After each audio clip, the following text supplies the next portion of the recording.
by Hashem Yahushai, by Hashem Kakadash. I want to give double honors to the apostles and elders, the great millstone. Peace and blessings and salutations to the whole select. It was in the gospel of God, lifting up the standard of Yahweh by Hashem Yahushai, wherever it may be. With the brothers here, the GMS KC branch, man. We're just coming to you with another quick lesson in transit through the spirit and power of Yahweh by Hashem Yahushai, titled Surely Oppression Making the Wise Man Mad.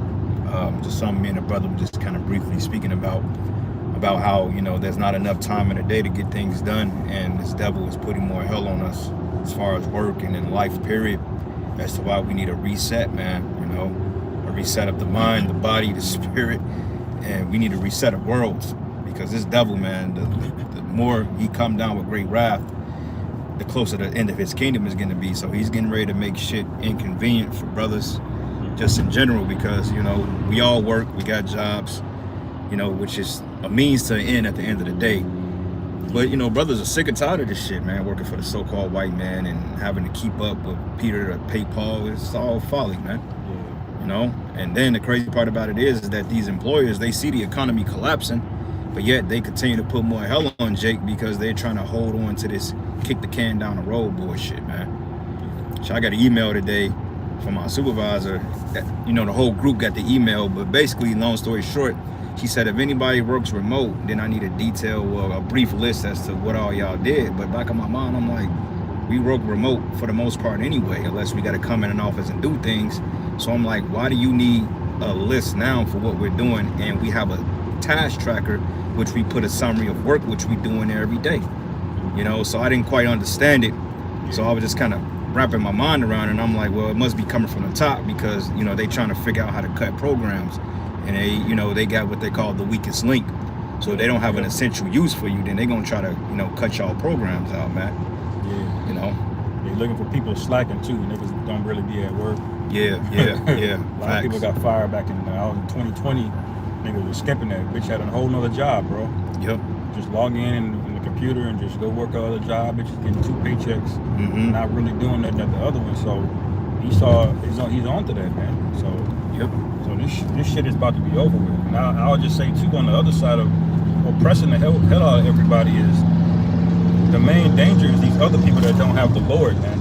Yeah. See, when they start feeling it, they're gonna become a problem for us. Okay, a lot of these Edomites that are wilding out, they're already angry because their women are leaving, their funds are down. Yeah. This is gonna get dangerous, man. We are used to it, you know. We bitch and complain about it, but we're used to it at this point. But the real danger is when these people that aren't used to it have their goodies taken away. Yeah. You know, like that's in Haggai 1:6. It says, you know, a man that goes to fill his bag of money with holes, bag of holes, roughly paraphrasing. Yeah. That's how it feels, man. So so Jake is tougher than Esau, but when these Edomites start losing these jobs in mass, like Amazon laying off thousands at a time, and bro, this shit about to get bad. Well, yeah, that's what happened in Rome, shit. You know, when things got bad, they blame Jake. Just like now, they trying to blame this shit on Jake. That's why Jake ain't taking a bait. Nero, you know? Yeah. Because when Esau gets up there and prints $1 trillion in the money supply, and all of the prices go up, what they do, they look online on YouTube and find videos of niggas buying lobster with EBT to make themselves feel better. They just want to point at us. That's right. Yeah, Jake is wicked, but you set all of this shit up, man. This is your kingdom falling, man. And Jake the one that keep the money rolling in this place, man. So if Jake wasn't spending money, you crackers wouldn't do good any goddamn way, man. Yeah, Walmart will go out of business overnight. Walmart's for poor people, man. They got a what's it called? They say they got a term. It's called when people have nothing to lose, they lose it. Yeah. And right now, like these people, they're so in a mind of docility to the point that working a job to these people is like paradise to them, because they're slave minded. Right. This place is full of oppression, man. Yeah, like right now, we're in the midst of a dollar collapse. Gold is an all-time high. Gold is over $5,000 an ounce right now, brothers. Silver is over $100 an ounce. And I know because I did the test on it last year. I was thinking about buying some more silver, and it was $25 an ounce. And the spirit was like, well, that shit gonna go up eventually. And by the end of the year, that shit was $88 an ounce, man. You know? And that's another thing too, man, to prove that your society is getting ready to fall. So these people, they finna lose it. Oh yeah. Layoffs, hell, UPS, they laid off 30,000 people, man. And UPS is outside of Amazon and FedEx, and the USPS UPS is a main hub that get people's packages to them, man. Yep. Especially around the holiday time. Yeah, these drone companies, I've been moving a little bit of money in these drone company stocks. Yeah. Drones and robots, that's about to be the future, man. Yeah. You know? AI, drones, robots, all that stuff. Because this shit is basically over with, man. Yeah. You know, what are these people, you know, holding on to? Yeah. You know? Also, shit, bro, I heard they got a shortage of, forgot the name of them rounds. I think they're, I was going into it today, but they got a shortage of like certain rounds. So if they was to go to war, like boots on the ground in China, they'd just lose the war because they ain't got the necessary manpower to win it. You know? Which they don't anyway. You got to stay your ass in the air, man. Yeah. You go in them jungles, you be getting fucked up. You don't know what the hell you doing. Yeah. You know, you got the sword, and that's about it, man. God. You know, but stateside, man, this shit is getting ready to collapse, man, and we're basically, you know, we're sick of it, man. Hey, we in it. You know. Yeah, the brother said, can't make this shit up. I was reading Ecclesiastes as soon as y'all went live. That's the spirit. Ecclesiastes 7:7, surely oppression maketh the wise man mad, right? Because the scriptures goes into how a man that have wisdom and understanding, he scarcely smiles and he understands. It says, to much knowledge increaseth sorrow. So we understand working a job or a career is just a means to an end. Yeah. Then you live in an apartment or a house or a loft or a townhouse or whatever you want to call it. It's all oppression, man, because I got another email from the renters people. They said, well, you got to have a $300,000 insurance policy. And I'm like, what the fuck? Why? For what? I ain't living in no motherfucking house. Right.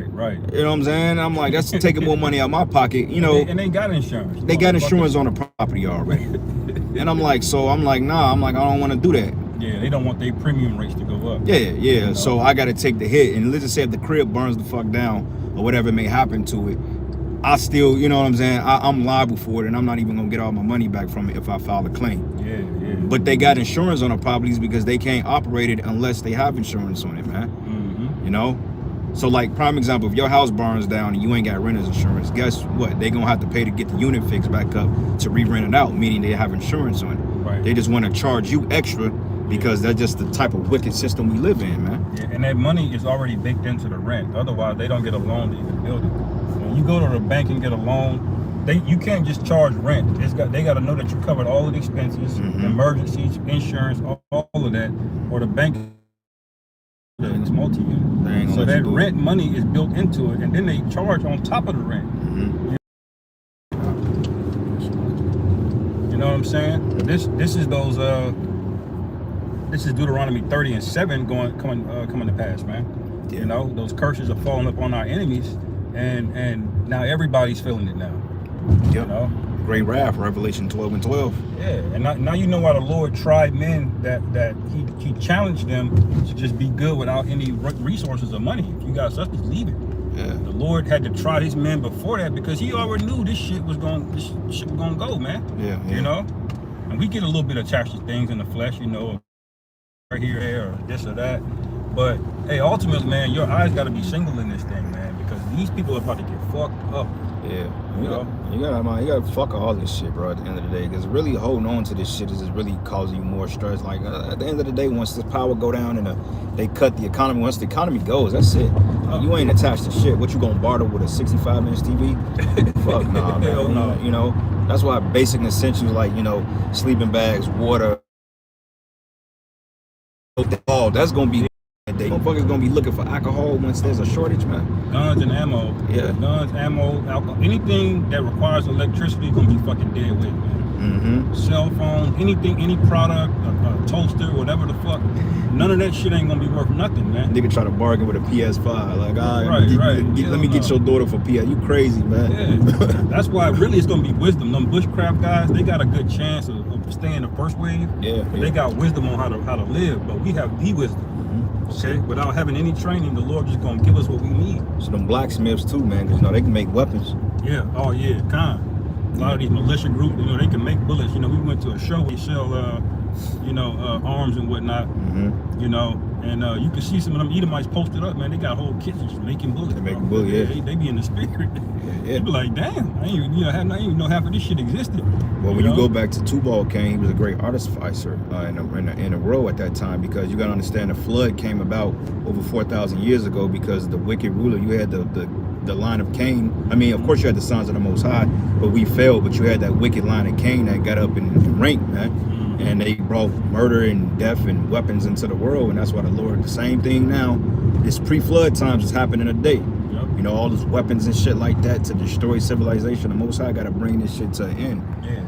Quick precept. Hold on, real quick. Man, this orientation, man, like with this, what you call it, with the lighting and shit. This. Hold on.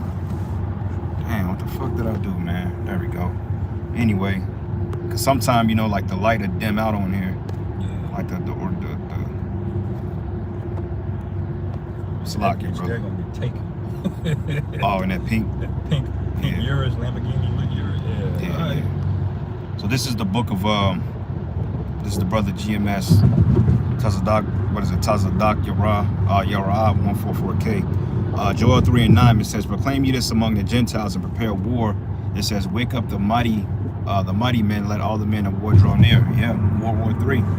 You know, this is why this dude, I forgot his name, but he was like the head of the World Bank or some shit. He was on the Sean Ryan show. He was basically going into the inevitable dollar collapse.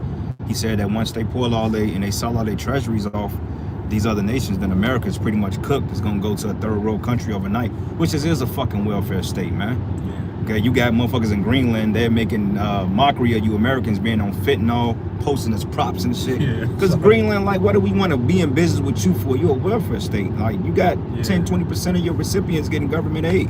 We don't want to be like that, man. Fuck $100,000 gonna do for us when we got land, we got free, you know, residuals off the land, the government pays us to go to school. What the fuck we want to come under y'all for? Right. You got to go pay to go to the goddamn doctor that's gonna kill you. Nobody wants to do that, man. And Esau hate that shit. The idea that people can just live and be good without his beast system, you know, living off the land, just doing things simply, you know, not adding a bunch of shit to the water and, you know, doing this to the food. You know what I'm saying? It's all unnecessary. He's selling you that it's for your benefit, but really it's just destroying you and enriching him.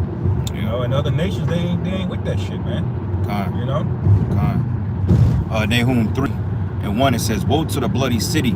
It says it is full of lies and robbery, and the prey departed not." Yeah, the bloody city is talking about America, man. All right, the modern day times, because you know you had Nineveh, you had Assyria, you know, which Nineveh was I think was it the capital of Assyria, if I'm not mistaken. I believe so. But basically Nineveh in America, going back to the Roman Empire, the Greek, it's all the same goddamn thing. We hashed again, man. You know, but it says, "Woe full of lies and robbery, and the prey departed not." It says, "The noise of the whip and the noise of the rattling of wheels and the prancing horses and of the jumping chariots." As jumping chariots, yeah, you know, you got these military vehicles, the police cars and stuff. It's all confusion. You be on the highways and byways, and you hear the damn ambulance come by, disrupt camp. You know, that's just what it goes into, man. You know, but it says the bloody city. Y'all about to find out the hard way, because people are just now catching on that these ICE agents are IDF trained. That's it. And they have no intention on turning this thing back. The right wing is now talking about getting rid of the Second Amendment. Like, what? Yeah, that's crazy. I wouldn't have called that on the bingo card. I ain't gonna lie. As much as we watch Prophecy, you know, I would not see Esau on the right side saying, okay, well, maybe the Second Amendment, you know, doesn't apply. Well, well, that's it. It's over with. Well, they coming in for the pews now, man. If Esau was willing to let go his blessing, which we know that would never happen, but hey, they gonna try to take it there because they know resistance, man. It's the same thing with the Gestapo, you know, going back to Stalin's execution squads and during the time of the Third Reich. What did they do? They disarmed the population, and when they disarmed the population, before you know it, motherfuckers was in internment camps, work camps, making weapons for World War II, man. That's right, man. How you think Gaza came about? Them small hats, they don't allow their citizens to carry guns. Nah, they don't. You know what I'm saying? They straight up like, no, you can't have one. They don't have a constitution or nothing. And what happened? They able to go into the West Bank, take land. Before you know it, Gaza got built. Gaza's a big ass concentration camp, man. Basically, what how were they able to do that? Because their people were not armed there. You know, nobody's allowed to have weapons. And that's coming here. You know. Proverbs 28:15, and it reads, it says, "As a roaring lion and a rangy bear, so is the wicked ruler over the poor people." Man, yeah, it's oppressive, man. You know, it's oppression because like the dollar collapsing, insurance premiums are going up, and yet they're charging higher rents. They said that what do you call it, bro? They said the debt to ratio or like income wages have been stagnant for the last decade or so, man. Yeah, income inequality. Yeah, bro. It's been stagnant, but the cost of living has been gradually going up. And it really went up back in 2023. Well, after the pandemic, shit started getting more expensive. But 2023 here in KC, we saw a 17% increase in inflation when it comes to renting, man. Yeah. That same apartment that was $500-600 for a nice apartment, that apartment is going for $1,200 now, man. Yeah, and that's egregious, man. Because you know they didn't have to raise the rent. They didn't. Because they bought them. A lot of these buildings were way before 2020. They was built, these apartment complexes. Yeah. You know. So they got their loan at a fixed rate, but now all of a sudden they need to raise the rent to keep pay bills. Nigga, what bills, man? They just getting your ass. They just pocketing the money because you got admin fees and you got application fees, and now you got to pay a deposit. Wait a minute, why do I need to pay an admin fee? It don't cost money for you to do a background check. Okay, why do I need to pay an application fee? Yeah. Admin fee $150, application fee $50, then the deposit. It used to be $300 minimum.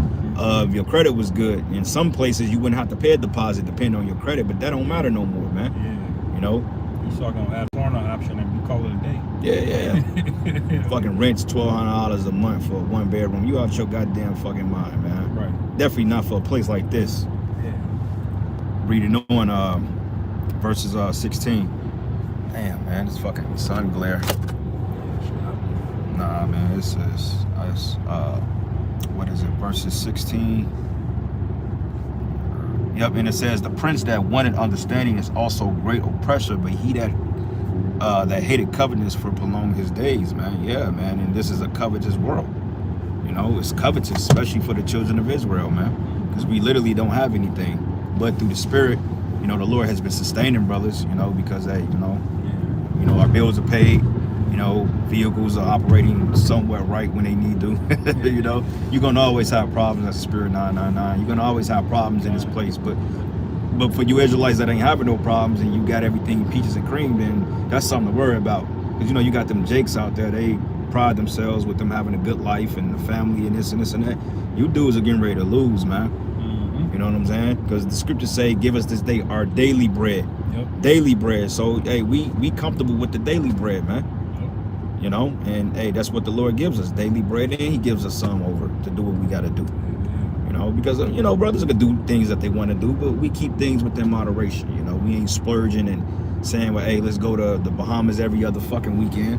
Yeah. You know, let's go to Hawaii, which Hawaii wouldn't be a bad trip. We actually got the invite to go out there, brother. We might have to do that. Yeah, but should have said that earlier. Yeah, man. But hey, I was gonna say the Lord is he's the Lord of armies, of hosts, man. You know, in the army, one of the things that's important for the men is not just being able to fight, but the morale. You know, if your troops are down or they're depressed or whatever, you as a good general, you're supposed to read that, understand that, know how to do particular things. See, the Lord looks at us the same way, man. You know, we're there to do a job, but the Lord, you know, he gonna make sure the morale is up to par as well too, man. Yeah. You know, and he's not gonna put more on you than you can bear, and he's not gonna give one brother too much, because he might go off and give him too much. You know. Yeah.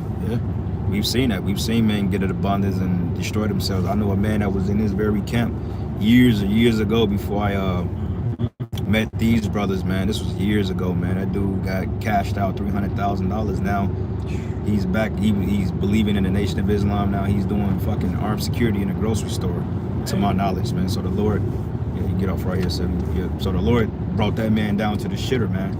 You know, scriptures say a man that's spending his money riotously. So it is what it is. But last couple of precepts and we'll end it. There's the book of our 1 John 2:15. It says, love not the world, neither the things that are in the world. For if any man love the world, the love of the Father is not in him. Yeah, so you Jakes that's got ties to this wicked ass world and you indulge in it, hopefully, you got to question if the love of the Father is with you. Because there's nothing wrong with, you know, having dealings in the world and doing what you have to do in the world, but you have to keep things in balance. And you can't be overly invested in this world, man. You know what I'm saying? Somebody offer you $100 million to be in a movie, you might don't want to do it. Right. You know what I'm saying? Because it can destroy you. You know, it can destroy you. Yep. You know. One more precept we'll end it. This is the book of from the brother GMS Tazadok. Philippians 4 and 11. Yeah, it's that Advent over there. Yeah, the main. Okay. It used to be called, I used to do indoor construction here, man. A lot of these Advents out here. Yeah, they used to be called shiny something, you know. I used to do work here a long time ago. It was sweet too, bro. Hell yeah, we was milking that motherfucker. I ain't gonna lie, bro. It was prevalent too, shit. We was bringing it in. But this is the book about Philippians 4 and 11. It says, not that I speak in respect of want, for I've learned in whatsoever state I am therewith to be content. So you got to be content with what you got, man. And the Lord, he gives us enough, man. You know, like brothers are doing pretty good. But it's going to come a time we're going to have to walk away from this place, because even doing good, there's still a boot on your goddamn neck, man. Fucking taxes and shit. People ain't filing taxes no more, man. Yeah, you ain't getting nothing back. Nah, hell nah. You owe shit out, bro. Like you had to file single just to barely not owe. You see how these niggas spend like a drunken sailor, and then they coming back talking about, well, actually, you owe us actually more. Yeah, Nigga, yeah. you didn't spend twice as much we gave you. Yeah, the IRS shit is a goddamn ripoff, man. And the fact that government is getting ready to shut down possibly again. But wait a minute, if the government is shut down, then why the fuck are y'all still collecting federal taxes? Right. You know? Keep that shit going. And it says, I know how to be abased when I know how to be abound, and everywhere in all things I am instructed both to be full and to be hungry, both to be abound and suffer need. So it's a balance, man. Yeah. Because you going through a hardship don't mean you a nigga. All right. But anyway, yeah. You got anything else you want to add, brother? All right, combo with that, man. We gonna close out. Give all praises and glory and honor. Let's do Yahweh, by Hashem, Yahweh Shai, by Hashem, Rakakwadash. Double honors to the apostles and elders, the great millstone. Peace and blessings and salutations to the whole select. Lord's will you are edified. To the next lesson. Shalom.